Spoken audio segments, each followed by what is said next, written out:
Hey, what's up guys, Will here for GSM Arena. This is the OnePlus 8T, and it's the company's latest effort to produce a premium, yet flagship killing device. It isn't that cheap, but it does pack a bunch of features you wouldn't find in a typical mid-ranger. Let's see what it's all about in our full review.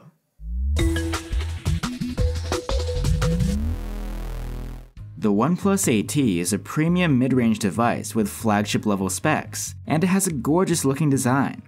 Ours is in the glossy and mesmerizing aquamarine green. The phone's curved back is made from Gorilla Glass 5, and the matte aluminum frame offers a comfortable grip.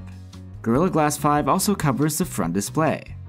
One difference you'll notice from the OnePlus 8 and other models is that the screen is flat, not curved here, which some people might prefer. But besides that, it mostly looks and feels the same, including OnePlus's signature hardware slider for controlling notification alerts. Unlike the OnePlus 8 Pro, the 8T doesn't have official waterproofing, unless you buy a T-Mobile exclusive model which is IP68 rated. Otherwise, you'll make do with some built-in splash proofing. The OnePlus 8T's display is a 6.55-inch AMOLED with a 1080p resolution, and like the 8 Pro, you get a super fast 120Hz refresh rate and 240Hz touch sampling rate. As a result, moving elements on screen, like when you're swiping or scrolling, appear even smoother than what you'd get on a 60 or 90Hz panel. And the screen is more responsive too. This display does have its quirks though. To save power, the display will normally dial back to 60Hz after you stop touching it, which you can see here. But if brightness is below 50% or you have dark mode on, it will maintain a steady 120Hz. And just note that some apps like YouTube, Google Maps, or full-screen video playback will always run at 60Hz. And despite the high refresh rate display, the OnePlus 8T enables high refresh rate gaming in only 2 titles, PUBG and Fortnite. Other games, even ones that can support higher frame rates, are capped at 60 FPS. Otherwise, this OLED display is good. Colors can be very accurate if you tweak them in settings. Max brightness is good too, up to 500 nits with the manual slider and over 800 nits in auto mode when in bright conditions. Overall, a decent showing. For audio, you get a set of stereo speakers, with a bottom firing unit and the earpiece acting as the second one. There's no 3.5mm jack here. Audio quality from the speakers is pretty nice. The 8T scored a very good mark in our loudness test, and music has well-presented mids and highs, as well as a bit of bass.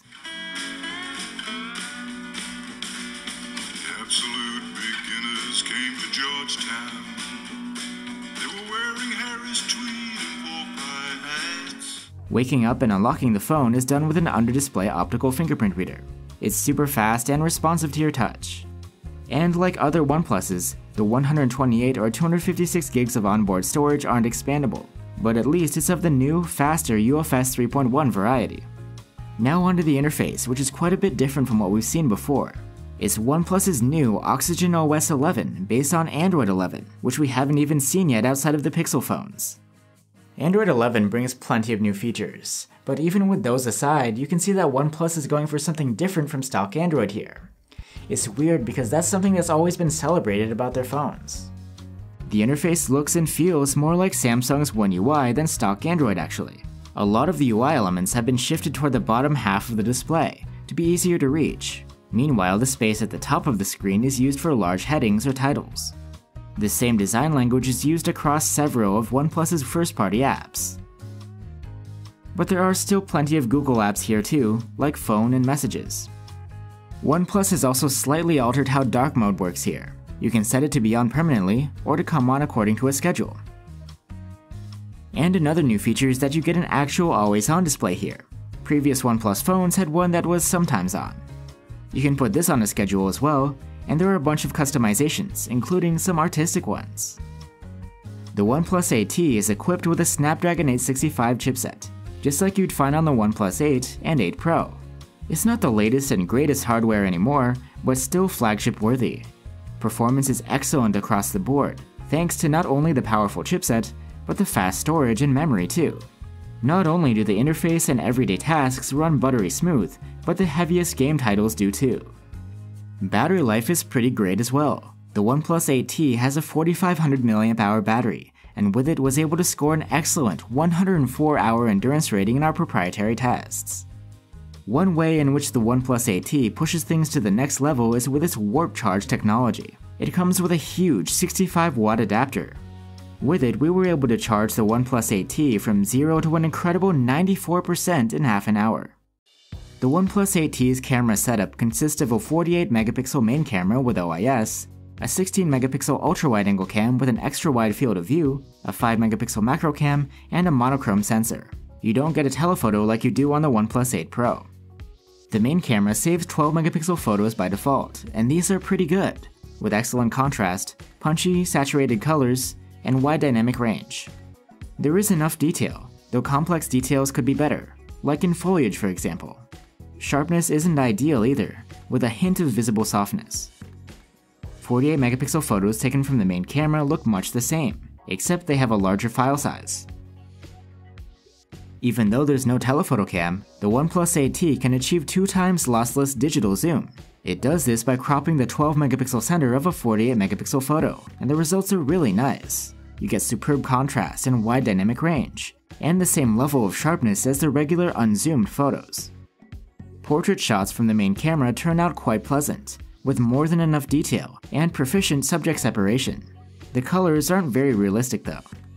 There is an option to take a 2 times zoomed portrait. These are softer and often noisier.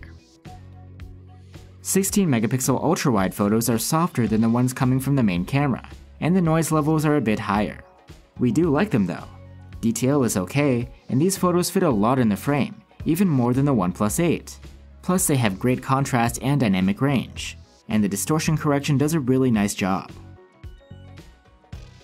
Close-up shots from the macro camera come out in 5 megapixels, and these are okay. You get good enough detail, but a lot of times the colors are off, or even washed out. Plus, since this camera has fixed focus, it's tricky to take a sharp photo. Low-light shots from the main camera are very likable. They are almost always multi-stacked, and their capture takes a couple of seconds. Some fine detail is smeared, and the sharpness isn't great, but the exposure and the contrast are good, and the colors are saturated, even a bit overboard at times. Snapping a photo in nightscape mode also takes a couple of seconds, and the result is not that aggressive. It acts more like HDR, restoring some blown highlights, brightening the skies, and revealing more detail in the shadows. Nighttime photos from the ultra-wide camera are multi-stacked as well, and the aggressive noise reduction smears a lot of the fine detail. These images are soft and sometimes blurry. At least they have good contrast and well-preserved colors. Nightscape mode works on the ultra-wide camera, and these photos are noticeably brighter, with better exposure, even punchier colors, and sometimes a bit more detail. Selfies are taken with a 16-megapixel front-facing cam, and these are very good. The detail level isn't excellent, but it's good enough, and you get great contrast, good dynamic range, and mostly true-to-life colors. Now on to video recording. 4K video from the main cam isn't great. The detail level is average, and so is the dynamic range. You don't get much detail in shadows. The colors don't look particularly realistic either, but contrast is good. The ultra-wide camera's 4K footage also has average detail, as well as lower dynamic range than the video from the main camera.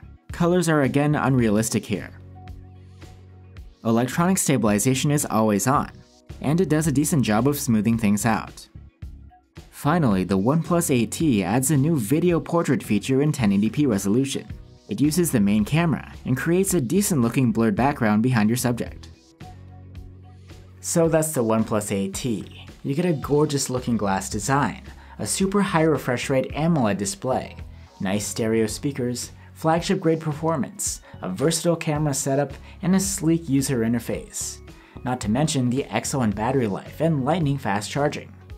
All in all, it's pretty great. There are just a couple of nitpicks here and there, like the lack of support for high refresh rate gaming, and some shortcomings when it comes to camera processing. We would have loved to have seen the camera from the OnePlus 8 Pro here. But when comparing to just the regular OnePlus 8, the 8T is very similar, but the upgrades here are definitely noticeable, and it costs less than the OnePlus 8 did when it launched. For offering so many great features at this price, the OnePlus 8T deserves our recommendation. Thanks for watching guys, stay safe, and see you on the next one.